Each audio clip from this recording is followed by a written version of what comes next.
This,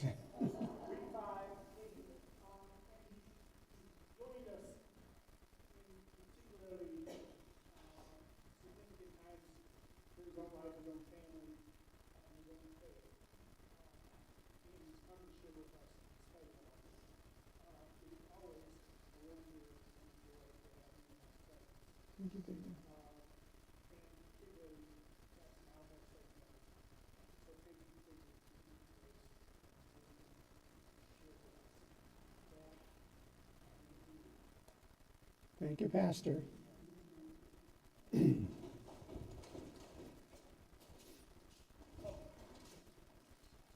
Good morning. That's a good Catholic response. I like that. I like that. Moda ani lefanecha melech chai v'kayam. We acknowledge and give thanks to the living God, shechazarta bi nishmati bechemela rabba emunatecha, who returns to us each morning our souls, our spirits, in great and faithful love. How nice to be with you again. And this is our last session, which I have titled, God, I hope this works, which I have titled, The Fat Lady Sings.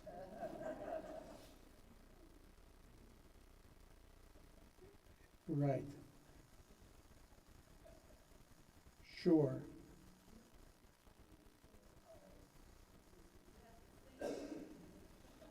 Can you hear her? Why am I... what happened there?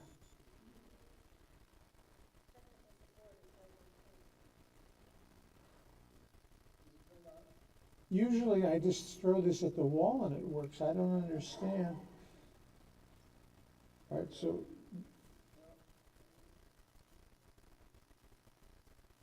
well, maybe that's the backwards one.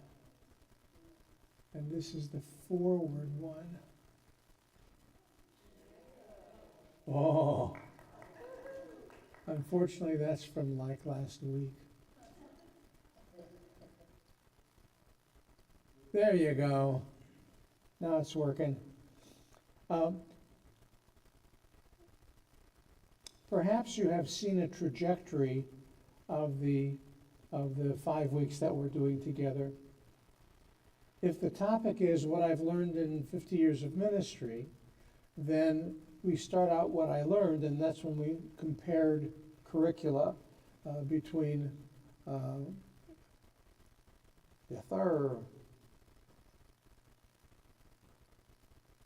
there you go, between Pittsburgh Seminary, where I studied later, where people would go for 3 years leading to a Master of Divinity, and where the focus was seemingly on discernment, because every year there were, every semester there were courses and conversations about discernment, and where the theology was incarnational, that what was real and good and we strive for was up there, and we strive to make that part of our lives, to bring it down so that it is something that we can strive to be. The Hebrew Union College Jewish Institute of Religion, which I will explain to you very briefly why it has the dash there. The Hebrew Union College was established by Isaac Mayer Wise in 1875 in Cincinnati, Ohio. It's interesting because HUC was founded in Porkopolis, and people wonder, why Cincinnati? Because they thought Cincinnati was going to be Chicago, and it wasn't. There was also a rabbinic seminary in New York City called the Jewish Institute of Religion, and they were both certified seminaries. JIR was a little less traditional and more practical. HUC was more academically rigorous, and they were at each other's throats, as it were, for many, many years until they finally merged, hence the dash. HUC had 5 years leading to a Bachelor of Hebrew Letters and a Master of Arts in Hebrew Letters. Why 5? Because originally people would go to the seminary instead of going to college. So one would graduate Central High School in Omaha, Nebraska. They would go and enroll at the University of Cincinnati, which was a block away from the Hebrew Union College campus. And while they were doing their first 2 years or so, they would prepare for the graduate school that would lead to those degrees. So it was a 5-year program.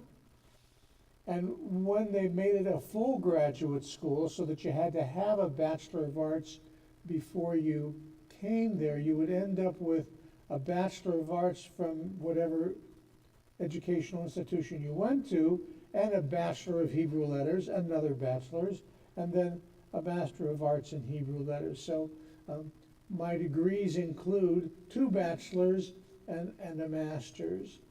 The focus of HUC, as you saw from the curriculum, was very heavy on linguistics, because most of us American Jews did not have the Hebrew background necessary to study Torah and all the various kinds of literature that we've talked about the past 4 weeks.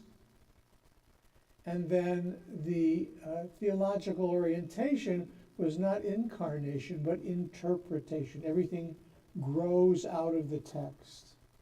Okay, that's pretty good.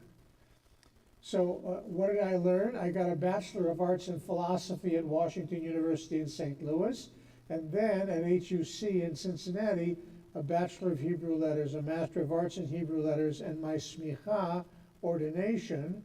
And that's my ordination document there. We'll talk about that a little later.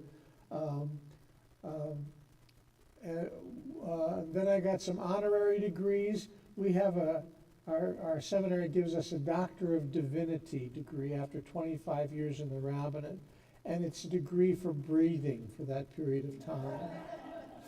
They figure if you've lasted 25 years in a congregation, you deserve something, and so I got an honorary doctorate there. And then some years later, after teaching at Walsh for a while, I got a Doctor of Humane Letters, honorary causa. It was an honorary degree. So very nice. But then I went back to Pittsburgh, and I got a Doctor of Ministry, which is an earned degree. And then after we did that, we met Larry Kushner. And he introduced us to Jewish mysticism and spirituality. And he talked about a close reading of the text. You remember the title of that first book, God Was in This Place, and I did not know it. And from there, he introduced us to a number of Hasidic masters over the centuries who interpreted that verse and that story in ways that I think enrich our lives. The title that he did first and foremost was the idea of we can't embrace God when the I is so big. We have to reduce our ego. Whence the verse, God enters wherever we let him in. And he talked about the different Hasidic rabbis and how they interpreted the text.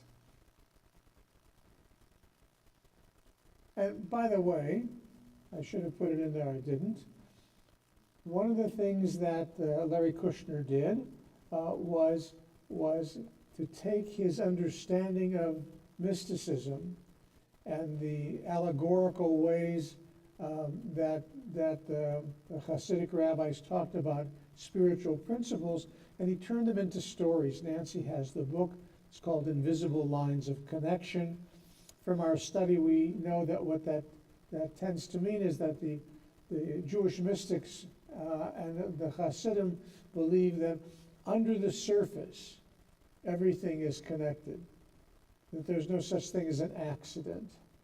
That's going to come to play today when we talk about the teachings of Rabbi Dr. Norman Cohen. So Invisible Line Connection is a wonderful storybook that has wonderful different kinds of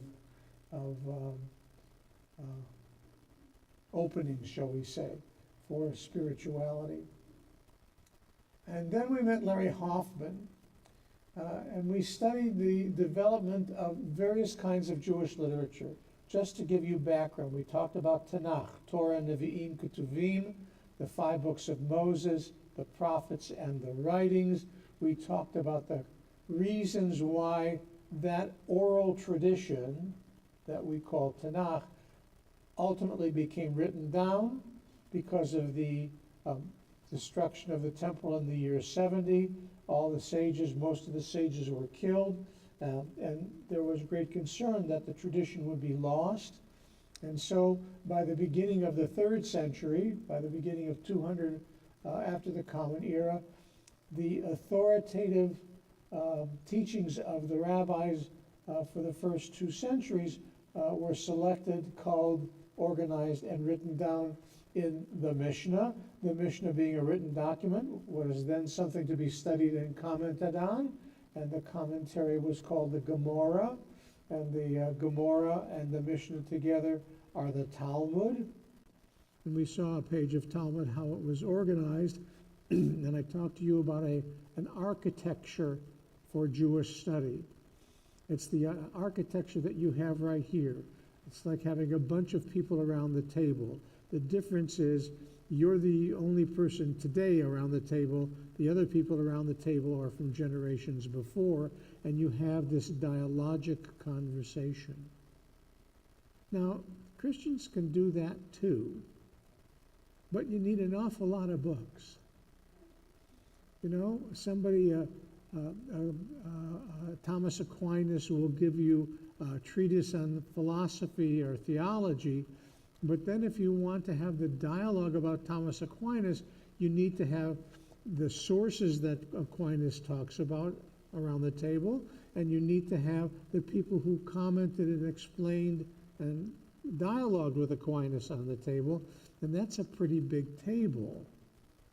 So this architecture of Jewish study became very characteristic, so that when Hoffman writes a book, a series of books on Jewish liturgy, you'll remember from the picture of the page that the main text that he was commenting on was in the middle, and around about it he brought a number of different, I think it was 8 different commentators, each commentator having a different point of view, whether it's how this text relates to the biblical text, or what the history of the prayer book was, or a feminist point of view, or spirituality and mysticism, and so on, so that when you're reading the text itself, by looking at the different commentators, you look at the prayer, the subject of the book, from multiple directions, many directions.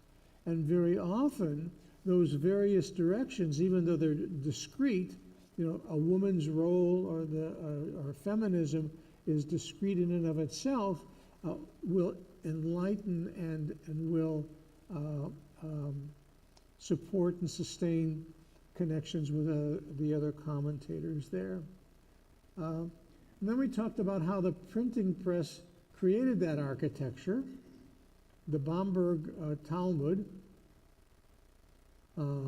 was a Talmud that first gave us that central structure with all the various commentaries, Rashi, the Rambam, Nachmanides, and so on, around about it.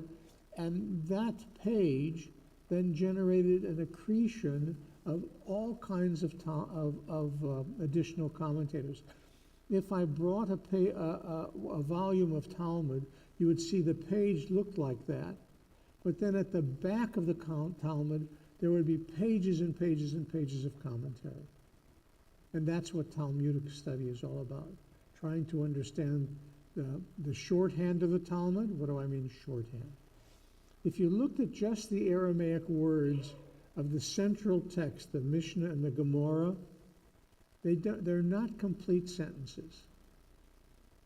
There are certain kinds of verbal cues, phrases and so on, that tell you whether they're asking for a proof or reason, there's a dispute or there's an agreement, but not all the words are there.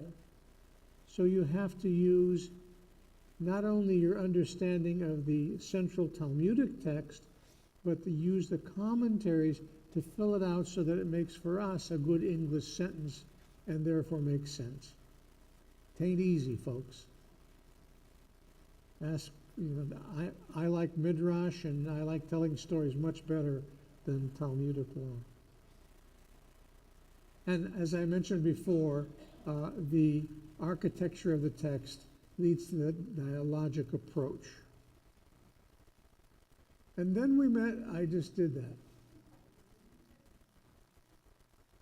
Oh, come on. There. And today we're going to learn with Rabbi Norman Cohen. And this is the biographical sketch from the back of his book. So of course he is renowned by Christians and Jews and talks to everybody, and he's a great...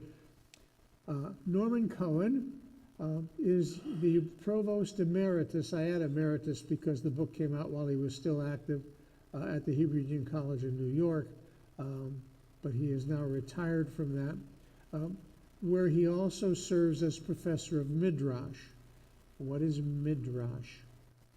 Well, if Talmud is the study of Jewish law,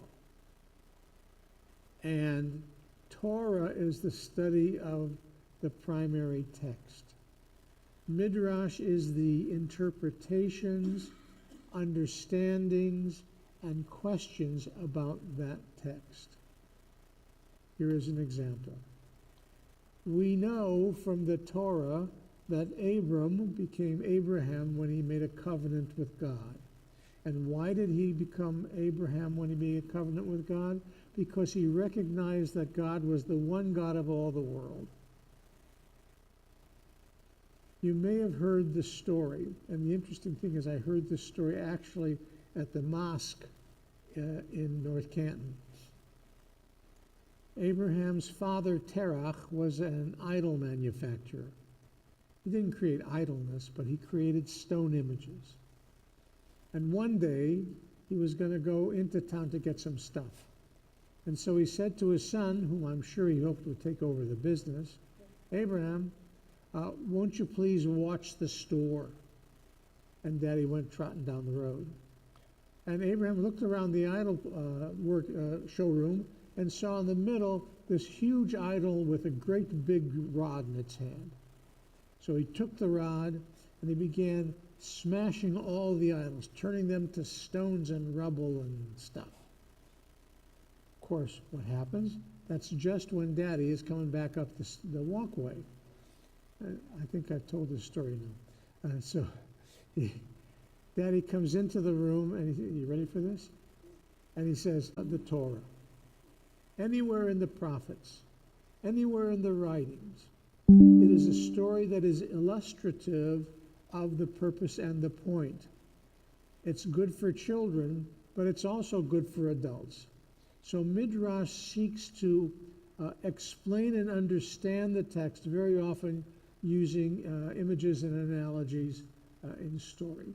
So Norman Cohen was a professor of Midrash, widely recognized as one of the great rabbinic teachers of his generation. He frequently lectures, I'm going to move out of there, that's better.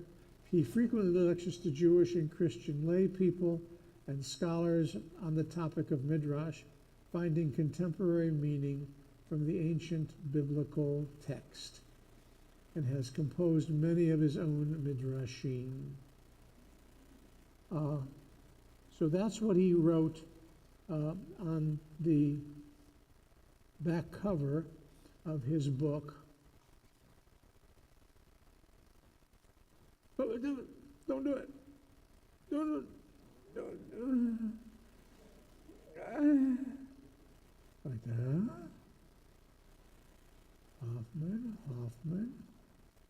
Very gewalt, schräg gewalt.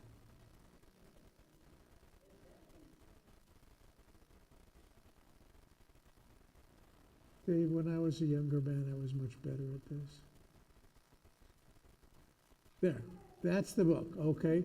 The book is called Self, Struggle, and Change. And I happen to have a copy of it right here. Funny, it looks just like the picture. Okay. The subtitle of it is Family Conflict Stories in Genesis and Their Healing Insight for Our Time. And I find it interesting in this trajectory that we're doing now, while Kushner and Hoffman give us different ways of looking at the text, Cohen is now going to take the text and say it's illustrative of our lives. The journeys of the people that are involved in the family struggles in Genesis are illustrative of us. Self, struggle, and change.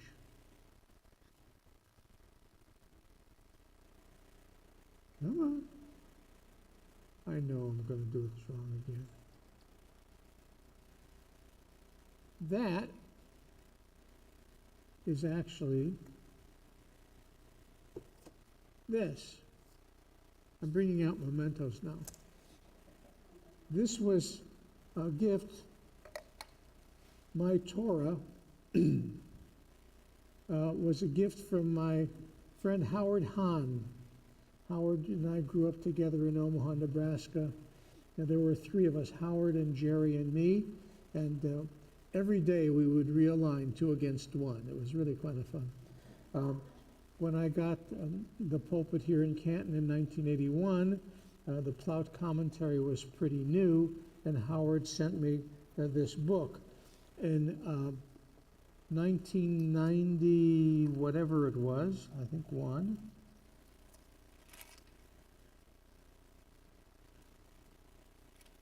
we had Norman Cohn. Was that 91? Yes. We had Norman Cohn as a scholar in residence at Temple Israel, and he was going to talk to us about Midrash, and these are my notes from his introductory lecture, which was basically a lecture about how to study Torah. And since it's too small for you to read, here's what I've done. I typed it up. So it's from November 19th, 1991. It's almost, we're almost there. So he said, number 1, read slowly and pay attention to each word. We've heard that now from 3 different text people, from Kushner, from Cohen, and from Hoffman. Thank you. Number 2, raise and verbalize every single question you have about the text. Every single is rather large, but you want to be able to feel free to ask whatever question, even if it sounds heretical, even if it sounds silly. If it occurs to you, it is worthwhile bringing that question up. Number 3, don't be afraid to raise the human questions. They are mirrors of us. And an example I would give you is the Akedah, the binding of Isaac. So, after Abraham nearly sacrifices his son, and there are some midrashic texts that say he actually did sacrifice his son, he goes home. And you wonder what he said to Sarah. Oh, hi, honey. You'll never guess where Isaac and I went. And you can raise those kinds of questions. Every question that you can think of, especially the human ones. Then you isolate a specific moment in the text. For example, in the Genesis text, God was in this place and I didn't know it. The Moment that you isolate is the moment between the Anochi and Yadati. Anochi, capital I, pronominal I, and Yadati, pronominal suffix I. That's an example of a particular moment. And then you often allow the characters who don't speak to speak. What would they have said in that situation? Why would they have said it? What would it have sounded like, and what did it mean? And finally, you use the larger context of the Bible to help understand the moment, because we are not ignorant readers. We read the Torah in its entirety every year, all 5 books every year, and we study it all the time. So we are not ignorant readers, and we allow the larger context to tell us, help us understand the text.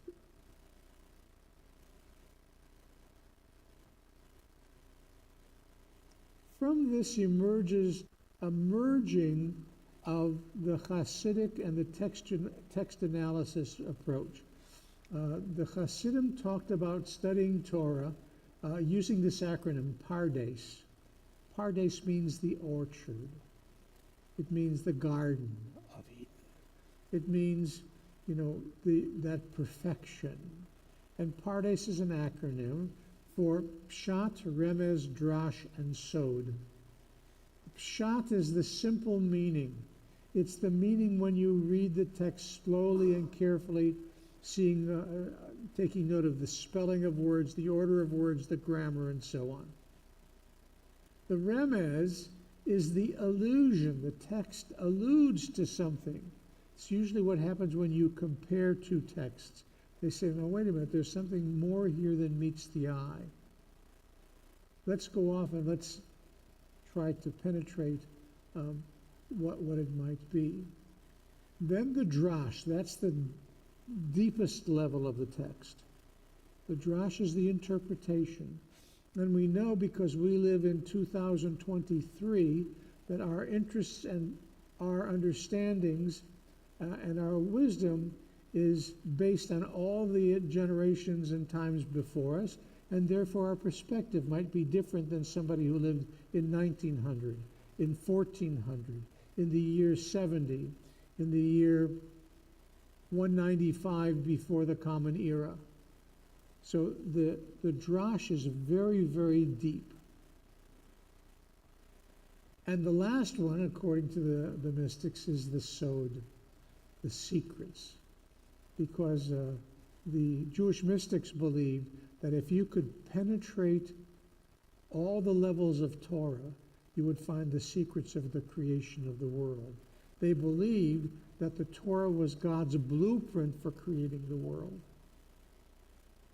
And therefore, God consulted the Torah, the words, the letters, and the world came into being. So if you could really apply yourself and were a perfect instrument, shall we say, you could move through all of these levels and begin to understand the secrets of creation. So what's Rabbi Cohen's point of view? It's illuminated by the title of his book, Self, Struggle, and Change. When he talks about self, as you read the book, it's going to sound almost psychoanalytic. It's the attempt of taking a look inside yourself, finding the conflicts and the different parts of yourself and resolving them so that you become a more functioning whole. Struggle, that ain't easy. That's simple. It just ain't easy. And change. When we are able to bring ourselves closer to resolution of these dichotomies within us, these struggles within us, we are indeed able to change. I'm a volunteer chaplain at Mansfield Correctional Institution, and the little minion that we have there, about 8 or 12 of the men come twice a month. I go once a month, and Rabbi Komarovsky goes once a month. These are people who have been in prison for many, many years and have very long sentences. Most of them will not get out. They have all kinds of crimes from arson to murder. And when I tell you they are decent men, I feel safe with them. They study, they pray, they ask good questions, maybe not always in good grammar, but they ask good questions and participate in the conversation. I believe that they are coming to make themselves, their selfhood, their identity whole once again. They struggle against the things that cause them to make bad decisions in life and do terrible things, and they are able to change.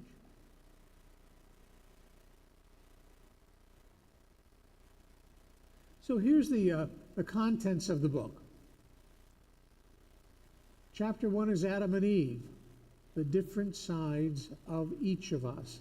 The subtitle helps us understand a little bit about what he's saying. Chapter 2, Cain and Abel, the conflict between good and evil. Chapter 3, Ishmael and Isaac, the tension between siblings. Nobody's ever had tension between siblings.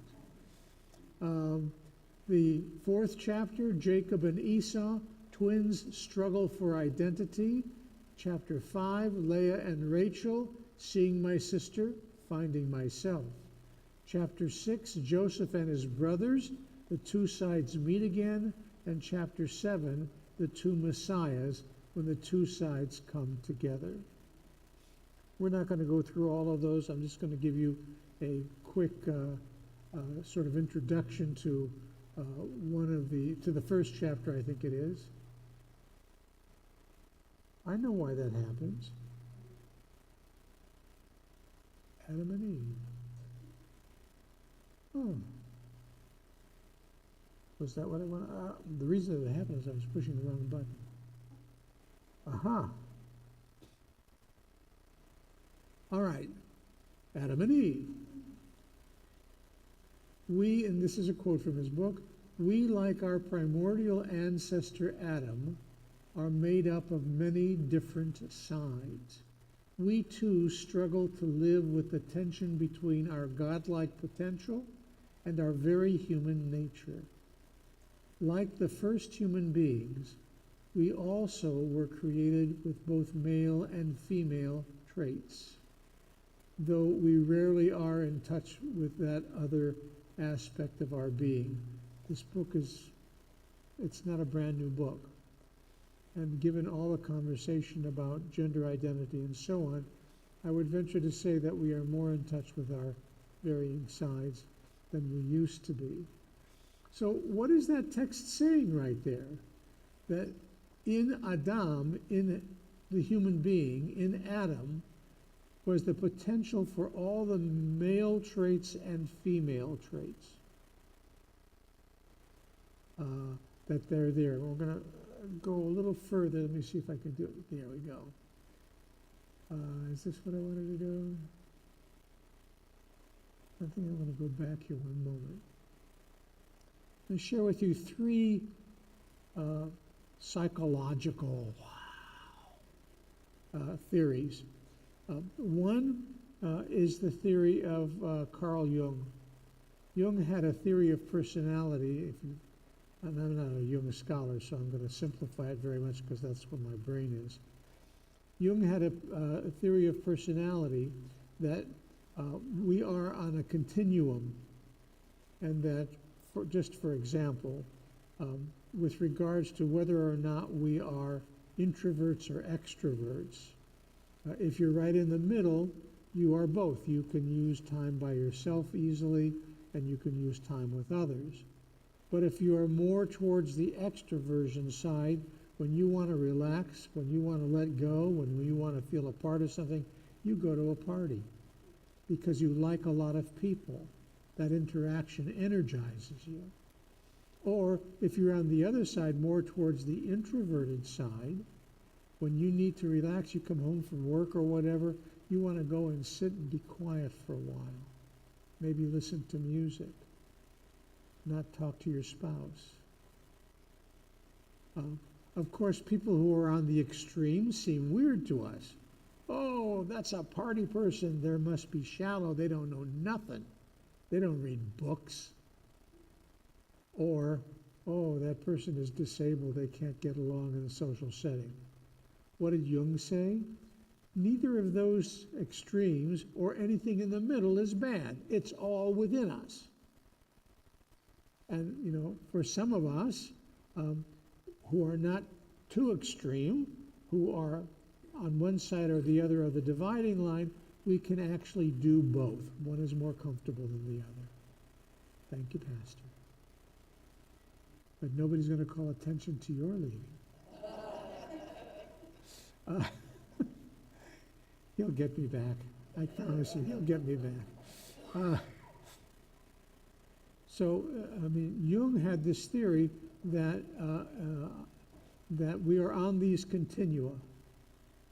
If you've ever taken the Myers-Briggs type indicator as a personality disclosure, it actually is an application of Jung's psychology, and it looks at our orientation, whether introverts or extroverts, how we take in information, whether it's by sensing or intuition, how we make decisions, whether it's by thinking or feeling, and then what is our basic orientation to the world. If you keep that in mind, you're going to see and hear that in Cohen's discussion of all these different dichotomies between Adam and Eve and Cain and Abel and so on. The second thing I would mention to you is something called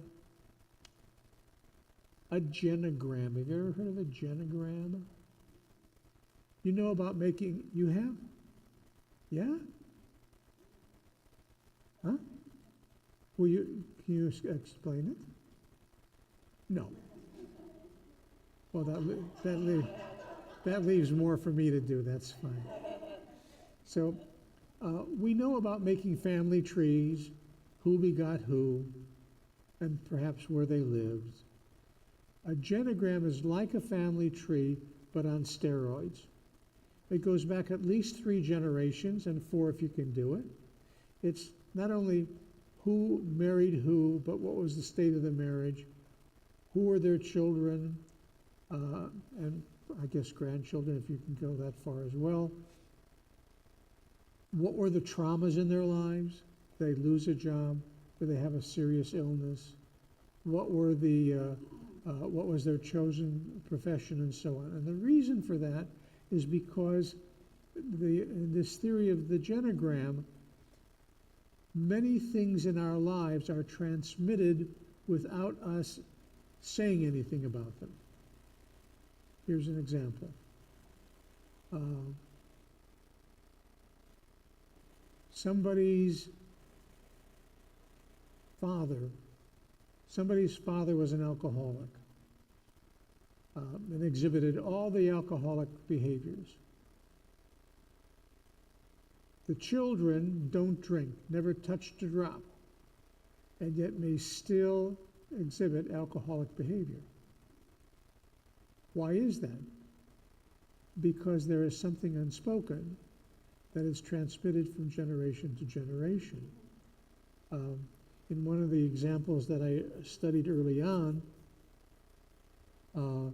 the grandfather wanted to be an artist, I think it was, but his father, who had a business, died, and the grandfather had to go into the business and became really obsessed with the idea that the business was important enough to change your life about. That sense of the demand of the family business was passed on to the grandson, so that the grandson made decisions based on how important the business is. Was the business itself so important? No. We know many people who have had important activities in life that were not related to the people before them. They took a different path in life. They became comedians. They became rabbis. I'm not a comedian. I try to play one. And you will see in Cohen's approach to these pairs of biblical characters through the generations, not only that everything is in them, but also that patterns of behavior are passed down from generation to generation to generation. And the last part of this is genealogy. In order to study Genesis properly, you need to be able to have a family tree that includes not only who is related to who, but what the first who did that is going to be resolved in later generations. That's where that two Messiah idea came from. Joseph had two children, Ephraim and Manasseh. The Ephraim side, according to the Midrash, that family left Egypt early, before the rest of the Jewish people left. They were eager to get into the wilderness to get this start, and they miscalculated, and they had a terrible problem. They were involved in battle and so on and so forth. The text treats them kindly. The miscalculation was because they were eager to get on with their business. And then you had the tribe of Joseph,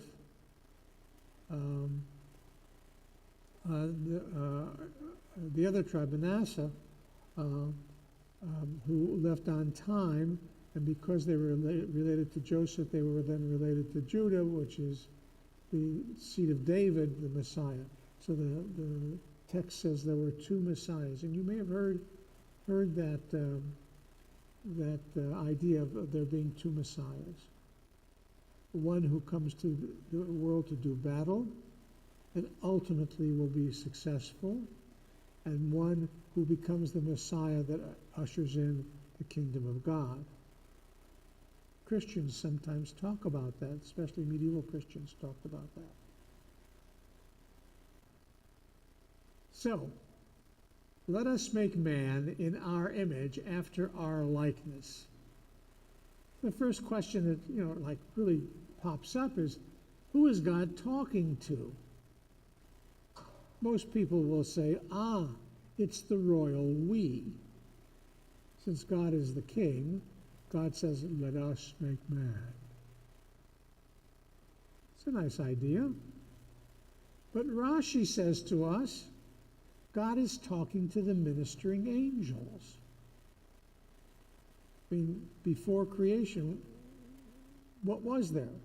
There was God and God's retinue. And so Rashi suggests to us, God is teaching us good manners. Because the reality is, God could have created Adam any way he wanted to, at any time he wanted to.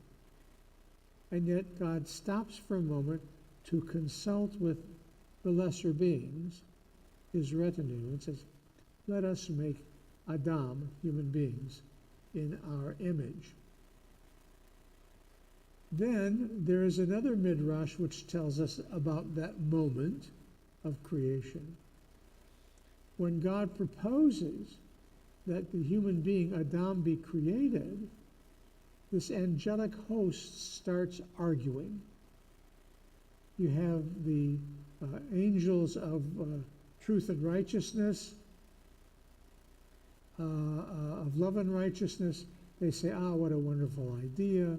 Man will bring in the arts. Man will love his neighbor, be compassionate. Very, very nice. And then you had the angels of truth and justice who said, wait a minute, when you create man, man will be a sinner, man will make mistakes, man will murder, man will be with a whole host of things. And these two groups of angels began arguing with each other. Both groups were right. Both groups were right. So God, according to the Midrash, is listening to all this argumentation back and forth. And what does God do? God takes the attribute of mercy and casts it to the ground. God's attribute of mercy fills the universe and creates the human being. So they're arguing up here good arguments. All this stuff that they're arguing about is true, but because God is merciful, because God wants the human being to be, God casts us to the ground. Midat harachamim. God is said to possess both the attributes of justice and of mercy. Midat hadin is the attribute of judgment, and midat harachamim is the attribute of compassion or mercy. It is clear that our text, "Let us make man in our image, in our likeness," suggests that we too contain these two seemingly contradictory attributes. But both are necessary if we are to be whole.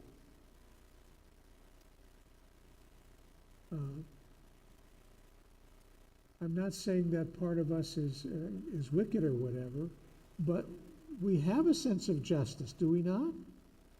Our penal codes, for example, suggest justice.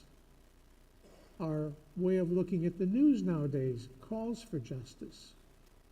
But we also have a sense of mercy that also is within us. And these attributes sometimes struggle.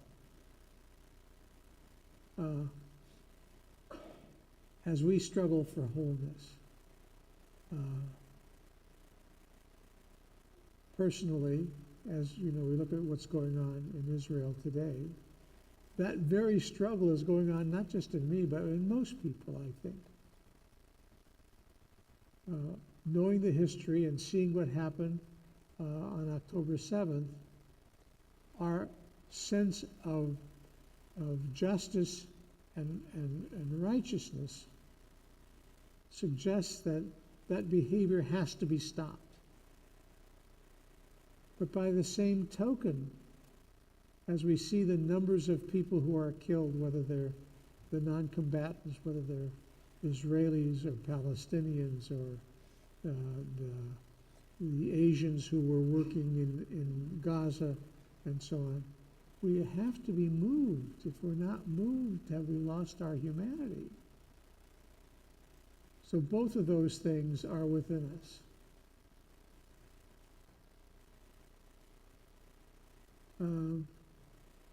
And this leads to a number of different teachings.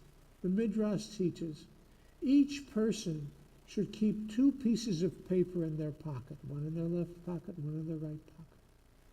And one should say, it is because of me that the world was created.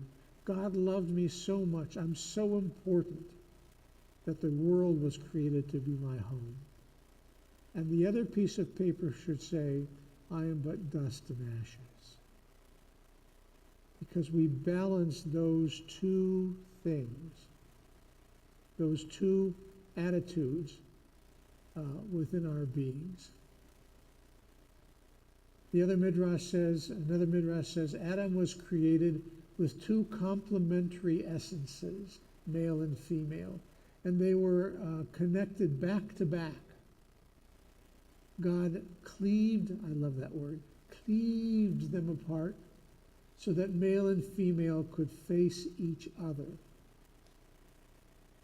That has, first of all, has sexual connotation, which I won't go there because we haven't enough time. But it also talks about the idea that when Adam and Eve, once one individual, now face each other, they can now look at each other, understand each other, and communicate and commune. And that's sort of like Emmanuel Levinas, whom I never studied, but who Brad Beach, who used to come here, would teach you about. Levinas talked about the importance of encounter face to face. That when we look into the face of the other, we begin to truly see who and what they are and what we are. That's sort of like Martin Buber, I and Thou.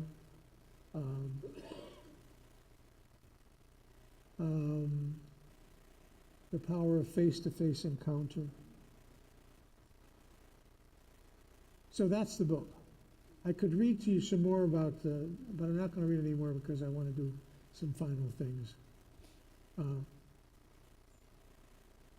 This is my smicha. Smicha means, it's from the roots to lay the hands on.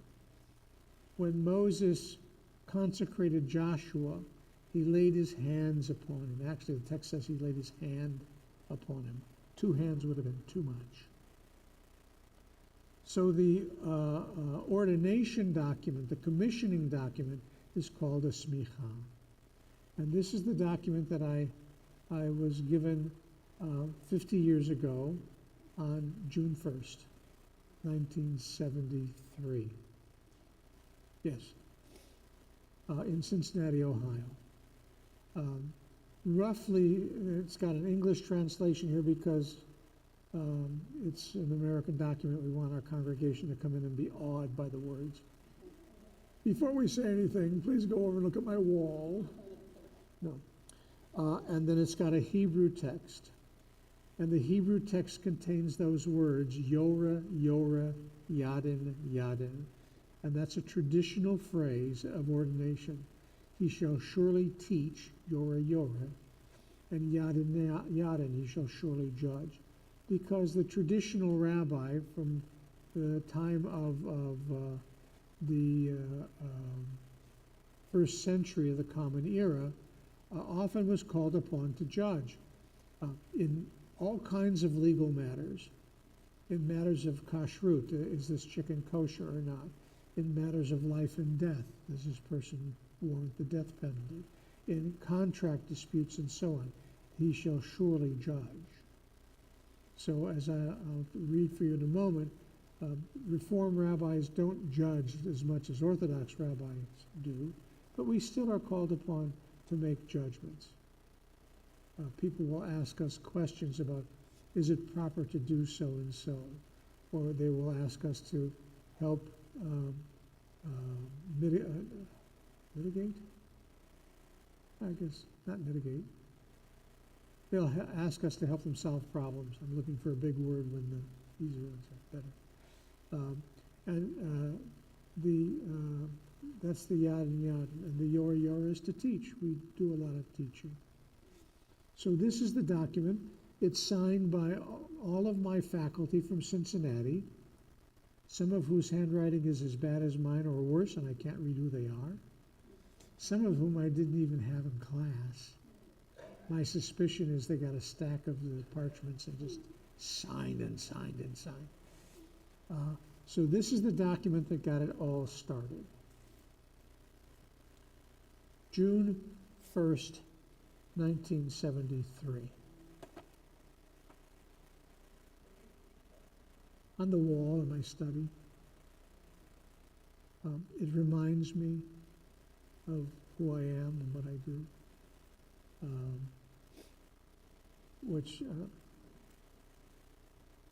Do you remember were you here when the song Do Justly was, last Sunday was sung?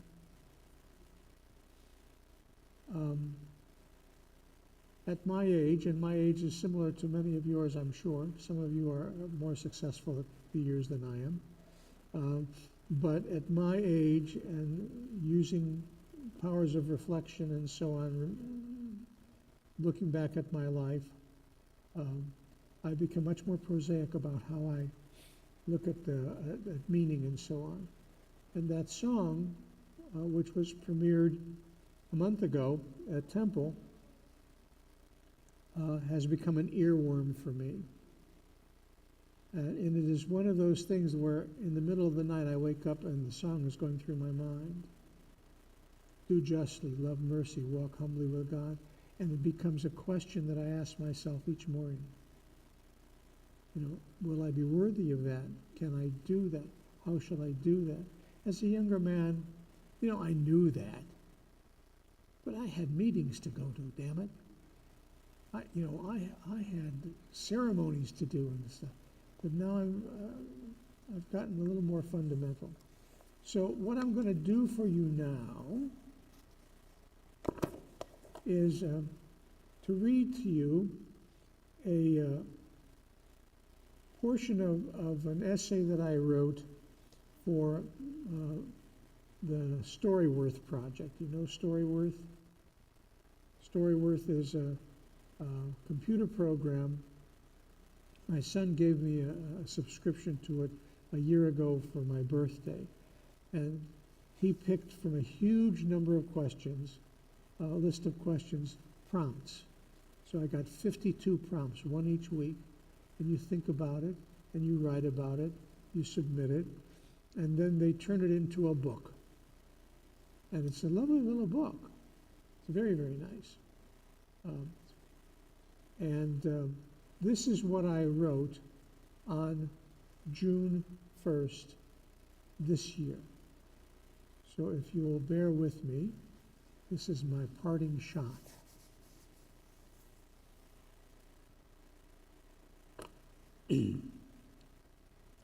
I write this essay on June 1st, the 50th anniversary of my ordination. 50 years ago today, I stood on the bima at Plum Street Temple in Cincinnati, Ohio, with the hands of Dr. Alfred Gottschalk on my shoulders, passing the heritage of our people to me with the title Rabbi. I remember the sense of amazement that I'd actually made it. So often I was fearful that this goal was beyond my abilities, that the faculty would find out that I was inadequate to the task. But now, through some miracle, I had finished my rabbinic education. Well, that was certainly an incorrect statement. Over the last half-century, I continued to learn about the rabbinate as a profession and a calling. I suspect that this increased learning and awareness will continue as long as learning and awareness are possible. So what have I learned so far?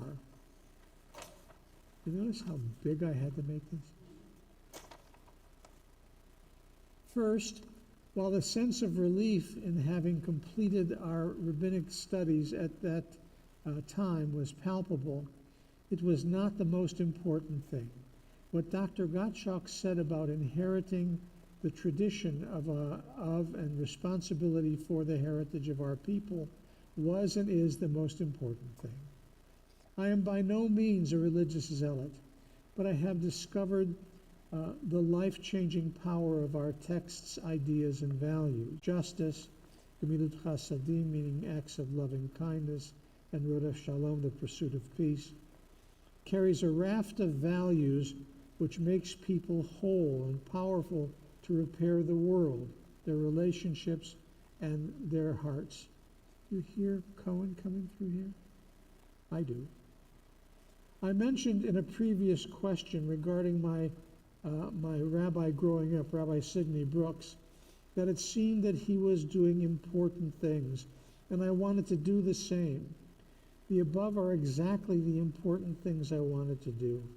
I'm so grateful that over these 50 years I've been granted the opportunity to pass on this significant tradition. Being driven by the values and intentional about how we live them is perhaps the most important fix for a broken world. Second, like most professionals, whether rabbis or doctors or lawyers or professors, our profession has changed over half a century, changed not in content or purpose, but in methodology. We rabbis used to be learners and teachers of the tradition. My smicha, my ordination document, which you see there, says that I shall surely teach and surely judge.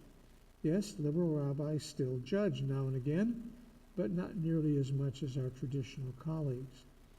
And our teaching is broad-ranging, but still based on the text and tradition. However, the current model has morphed into, in many respects, into a business lingo and a business model. The rabbi is sometimes looked at as the CEO of a congregation or the chief engagement officer. Workshops are offered not so much on texts as on texting. How do we use technologies such as social media to teach and connect? At the time of my ordination, we needed a rabbi's manual and several other books, and we were good to go. Today, we need a computer and technological skills to use Twitter and X. I think they might be the same thing, or not, and beyond. My 78-year-old mind has a hard time wrapping around the technologies. That being said, I would still recommend the rabbinate for persons of the right temperament and intellectual curiosity. It's not passé just because our communities have become more secularized. Rather, it has become more important, more critical to helping people focus on the larger truths of society and life.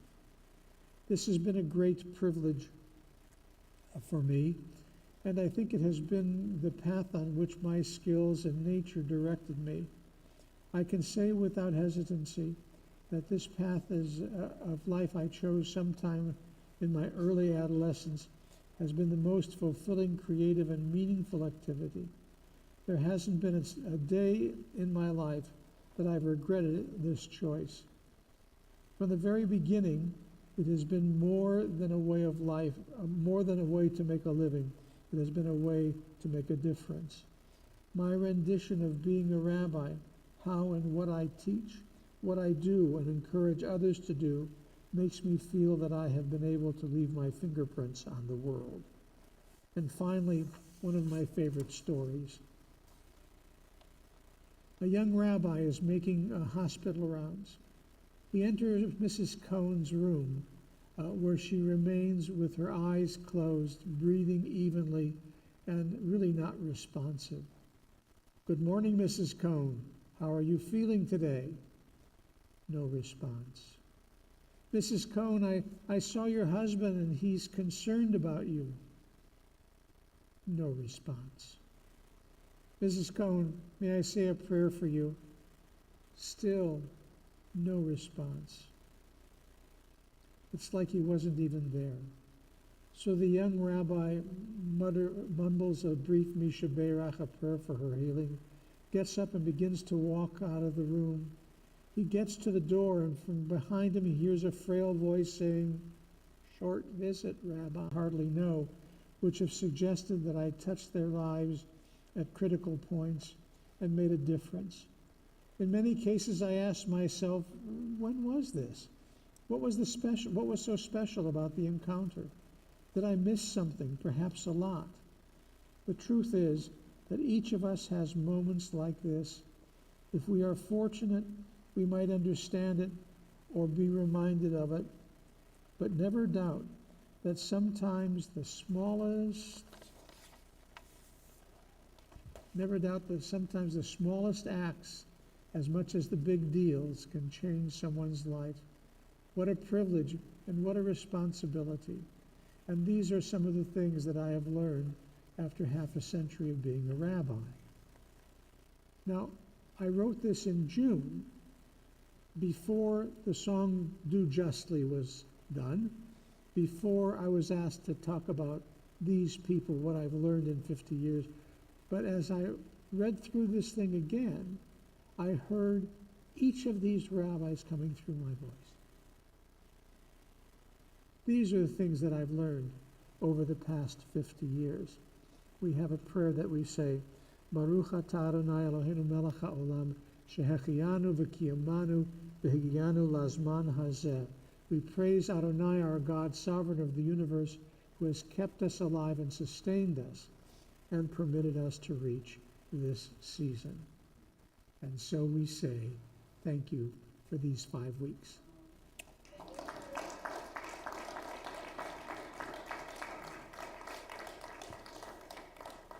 Time to go to church.